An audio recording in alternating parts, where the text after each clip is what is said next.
Everybody, thanks for tuning into the channel today, and we are knocking on winter's door, or winter's knocking on our door. So we're here talking about some winter prep tech tips.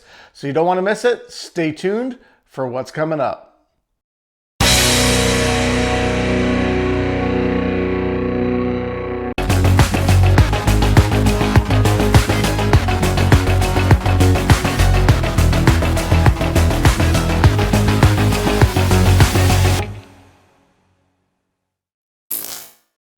Well, guys, it was a great summer, it was a long summer, and it was a warm summer. But like all good things come to an end, we're now getting into late fall, which means in Canada here, winter is upon us. And when I say winter, ice, snow, sleet, and minus temperatures. So with that comes a lot of different driving habits should be looked at, a lot of different driving techniques. And of course, the big important thing is your vehicle. It's going to need a little bit of a changeover from its summer clothes, and we got to dress it up and make sure it's ready for winter. So in this episode, this is what this is all about, is how to winter prep your truck. Now, this is my opinion as Cordetti Motorsports' corporate channel. This is what I recommend to a lot of my people who consult for their winter driving and their vehicle maintenance program. So we're just going to go in and show the transformation from summer to winter, and what does that mean? Like always, you always want to keep your vehicle tuned up to the manufacturer specifications, which you can spell that out in the owner's manual. Your local mechanic or your local dealer will help you able to keep this thing up and running. So we're not going to talk a little bit about the maintenance and what is required. We're just going to talk to you what you should be running in northern Canada, or in western Canada anyway, where the winters can get really brutally cold, minus 40 and colder, especially if you're up in northern Alberta, and especially in the territories where it could wreak havoc on a vehicle that's not well prepared. So not only are we going to talk a little bit about tips and tricks on winter prep, winterization, but we're also going to talk about the roles of winter tires and other related equipment that makes the driving a lot easier, safer, and more, friendly to you as the driver behind the wheel. So let's jump in and see what we got in terms of our equipment and vehicle. And so we'll jump right into it and get started. Well, everybody, everything that I would recommend is sitting out on the table. And of course, there are a few items that are not listed here that we're going to go over because they're already on the truck. But like I said, let's begin with proper maintenance of your vehicle. Consult the owner's manual when it comes to specifications, and everything is spelled out in the owner's manual when it comes to maintenance intervals and adjustments. Not only do you keep your vehicle running in top-notch condition, but you also will be able to fix any faults prior to any really cold or nasty weather. The last thing you want is to be stranded on the side of the road. So keep this handy at all times inside the vehicle. Consult the owner's manual and your local mechanic and dealer for maintenance and repairs when you need them. So that's the first thing that I would recommend. Beyond that, what we're going to start off with is in the morning. When you get up, you want to start your vehicle, and that's going to wreak havoc. Now, batteries are affected by cold weather quite a bit. The colder it gets, the less cold cranking amperage that they can output. So having a cold battery, cold engine oil will really strain the vehicle to get it started. Most modern oils today and electronics in vehicles today, with the high-tech technology that's out there, do start. Majority of our vehicles have become a lot more reliable in extreme cold weather. However, over the years, the cold weather does take its toll on both the battery. So what I recommend, again, if you got a mechanic that you can consult for battery, but this is what I do every year. I make sure the terminals are nice and clean. There's no corrosion buildup. It's got a good solid connection, and I spray it with some battery protector just to keep some of the elements from growing in it. So batteries do wear out over time. 2 to 4 years old, you can start noticing a difference. They're like light bulbs in a lot of ways. Some of them just die right away, and so you have to get it repaired. So that's why we always say have a winter kit, including jumper cables, which is a separate videos. We just want to get the vehicle starting. So with all reasonable, if your battery's in good shape, we just want to make sure the connections are in good shape. And so start off with some good clean connectors and some good battery protectors. So that's what I would recommend to start you off with. While you're in there, now I don't have one on display here, but I will get one. While your vehicle is warming up, you want to make sure you remove all the snow and ice and use a good quality snow brush. Now this one is a foam one. They come in as an extension. So again, they have quite a wide range of snow brushes available. Choose the one that's going to be working for your application. If you have a large SUV, a pickup truck, get something that can extend the roof so you can remove the snow off of everything from tip to tail, headlights to taillights. You want to maintain clear visibility for yourself and others around you. So while you got your vehicle started, because you have a good battery and your oil's freshly changed, you can go in there and now stacking it with a good snow brush. Now, while you're driving as well, make sure you keep some good windshield washer fluid in here and get it with some de-icer. I mean, we get some really extreme cold weather, and even this sometimes doesn't perform as well as we'd like it to perform. But because of the extreme weather, we will not have frozen wipers, or we won't experience any frozen windshields as fast as if we had a lesser powerful one. And speaking of washer fluid, we do want to switch over from, just like our winter tires, we want to go into a more of a winter grade snow and ice wiper. Now, windshield wipers are not snow brushes, so we don't want to use them as snow brushes. This is why, while we're idling the vehicle to get it a little bit warmer, we can do it manually on the outside. But as we're going and we get sleet and slush build up, you want something that will remain a little bit more flexibility. These are good till -40, and they're a winter specific. So when we go in and we winterize our truck or car or SUV or whatever we're driving, I would suggest to go in and replace the wipers. It's good to replace them at least twice a year to the specific season that you're driving in. So I picked up these Reflect Ice Defense. They're good for -40. I will give my reviews as I operate the vehicle. They're not on the vehicle yet. This is still a job that needs to be done. We're going to jump back to the battery a little bit. When we get sub-zero temperatures here in northern Canada, territories or whatever, like we were talking about the reduction of the power of the battery, I highly recommend a battery warmer and tie it in with your block heater.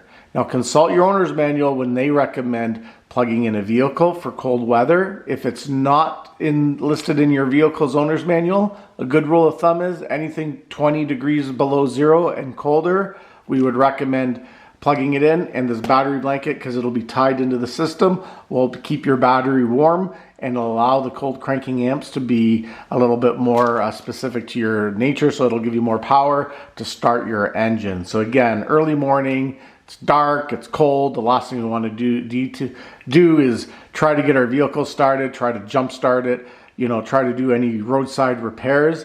These become very problematic and very annoying. So this is called a risk avoidance. Use a battery warmer and that'll help out. While we're doing this, I want to talk a little bit about car detailing. Now, our vehicles are going to be equipped, and again, I'm going to show you two other suggestions that I'm going to do. The third suggestion after this is going to be more of an optional and depending on your driving application. However, we will touch base on that. It's not normally as every car needs it at once. But anyway, when we go in there, I want to talk a little bit about WD-40. Now this one here is a dry lubricant, and I would spray all my door locks and hinges. So go around, give it a nice spray inside the key locks. I know a lot of cars today are just manual enter. They don't have the old key the way you do it. So if you do have anything with manual keys, you want to lube the locks and everything else. Also give it a good detailing, give it a good wash, go to a car wash if you could have some nice days prior to the winter time and you're working around the house, give your vehicle a good clean. Clean the windows inside and out, give it a good vacuuming, wipe down all the vinyl surfaces. And my last but not least would be to give it a nice coat of wax. It's kind of like a protection from the salt and all the sand. Your vehicle will, the paint will actually have a little bit of a barrier. Now, like any waxes and spray waxes, you probably only get a couple months out of it, maybe 3 at the most. So for the majority of the wintertime, this will help a lot in terms of protecting the paint. Now, the other thing that I don't have up here that I want to talk to you about is when you're washing and drying the vehicle, you want to kind of rubber all the rubbers around the door seals. You want to kind of coat them with a little bit of a protectant, which is more of a silicone. You don't want to use anything petroleum or petroleum jelly. That'll actually dry the rubbers out and it'll eat the rubbers. You want to kind of maintain some flexibility. So as the car ages and the rubbers get harder and everything, in the wintertime they may be harder to shut the doors. It's a little bit more rigid. I would go in while you're giving your vehicle a detail to go around with a microfiber cloth, spray some protectant, Armor All, or any type of tire shine on it, and give it a nice wipe down on all the rubber, including the back hatch if that's an SUV, just to keep them a bit more flexible over the cold weather. So that's basically this. Now, the other thing that I didn't kind of mention is underneath all this is a good set of floor mats. If you have carpeted floor mats, get rid of them. Put some specific, a lot of cars do come with floor mats that are all season, all rubber. Put those in because wet boots and wet shoes and stuff like that could get into the carpet and start soiling it up and having the stains on it. You could even go up to the higher end floor mats like WeatherTech and those types of specific ones that are cut to the floor. They offer a wider range of protection. Of course, they have a price point if you're willing to pay for it. But if you just want to have some decent protection, any rubber floor mat will do. Now, for a safety note, never stack your floor mats. So if you have carpeted ones, remove them, put the rubber ones on, but don't put the rubber ones over the carpeted. They could roll and they could slide and they can get caught in the accelerator and cause a sudden acceleration or reduce braking if they roll underneath the brake pedal, and they can prevent, the maximum braking force that you need. So again, safety note, never stack your winter mats, but always keep them as season specific. So let's jump on the truck and show you the other 3 options that I was talking about. The other 2 are a must in my opinion. Like I said, this is what I do every year. The third one is kind of more of an optional one, but we'll discuss it regardless because it may be applicable to your application. And here we go. The actual, what most people think of a winter prep package would be is just the winter tires, but that's not so. So anyway, we do have winter tires that are recommended. Now these are specific, and from the majority of Canadians in Western Canada and Northern Canada, a specific winter tire is recommended. Now I am trying out these Continental Viking Contact 7 winter tires. These are specific winter tires. They have the extra siping, the more flexible rubber, and so far I've been loving it. Now I've been driving around these in summer-like conditions because when I put them on, we had a burst of awesome summer-like weather, but regardless, I'm not doing any prolonged driving in those weathers. It has changed. We're now in the negative territory, so these tires will actually shine really well. I did go with a set of aftermarket steel wheels and the tire pressure monitoring system, so I don't have the light. Now this is kind of a question that you'd have to ask yourself is, when will these pay for itself? Because you have to pay for the extra rims. I would guess between 3 and 4 tire changes, they would start to pay for the majority of the wheel package. And then again, you can do this yourself.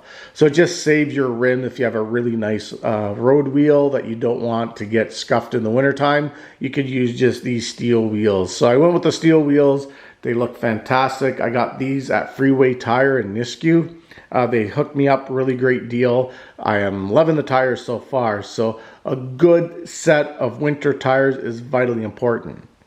Now, because I drive a pickup truck, and for the most part of my drive, the back end is usually not filled with any equipment, I am highly recommended, no matter what you drive, car, truck, SUV, you go in with some ballasts.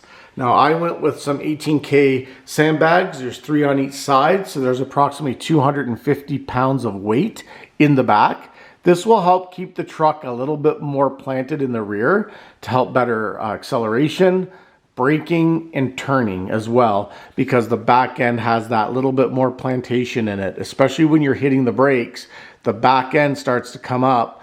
The back wheels don't grab as much. The ABS, the fronts are doing most of the braking because the backs just don't have the weight to plant on it. The vehicle becomes a little bit less stable.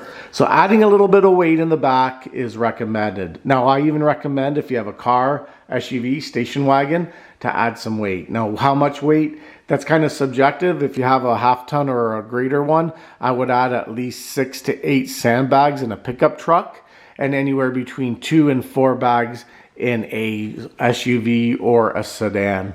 So that's kind of what we're looking at when it comes to a little bit more driver friendly on icy highways at a little bit higher speeds. These will keep you planted to the planet just a little bit better. And here we go, guys. This is the motor. I always keep everything nice and clean because I do believe in proper maintenance, and becoming a car guy gives you that little extra oomph on, vehicle pride of ownership. But what I was going to say about here is that if you're going to do a long, prolonged driving in very cold and frigid weather, I would kind of look at the possibilities of adding in a winter front, and this will help block the wind, and it'll help keep the rad and everything a little bit more cool, or a little bit warmer. You don't want a blast of -50 air going in for prolonged periods of time through the rad, keeping the engine colder than it needs to be, decreasing fuel economy, and other lines that could freeze, that could lead to premature breakdown. That is especially true if you drive a turbocharged vehicle with an intercooler. That cools off really quickly and can do some detrimental engine work. So consult your local dealer, consult the owner's manual when it comes to winter fronts, and to see if it's something that would be applicable in your application. For my application and for this type of setup, I don't think it's going to be an issue. However, if we do get into a cold spell, and I do have work that's up in remote areas, and I will be doing a lot of remote driving, I will look at adding a winter front or something just to block the rad temporarily while I go around and complete my work. So it all is depending on the temperature. This is what I would say is a hyper extreme cold, -30 or colder, is when you would want to start looking at the possibility of a winter front. Well, everybody, that kind of concludes the winter driving prep package that I recommend on any vehicle in Western Canada or the North. Of course, if you're in the Midwest in the United States, they can get some brutal temperatures too, and you can go in and do the same type of modifications. So that's just my recommendations on proper winter prep. Start off with a good set of tires, some ballast in the back, good floor mats, good snow brush. Make sure your vehicle is maintained properly, extra windshield washer fluid, give it a good wash, a good coat of wax, and you should be good to go for on the road when those -40 temperatures knock on our door, which should be any day now. So guys, if you found this video entertaining or informative, let me know in the comment sections. Also, let me know some of your tips and tricks, what you recommend on proper winter packaging for your vehicles. And I would love to hear from it, because there's always some good tips and tricks that lots of people that may have not thought about. But those are what my suggestions are, and I'd love to hear your suggestions. So guys, thanks for tuning back in. Wait till the next episode on Cord Eddie Motorsports, where I do some more in-depth automotive winter reviews, and we take her out on the road to do some understeer and oversteer management on some slippery surfaces. So guys, you stay loose for now, and we'll catch you on the next episode.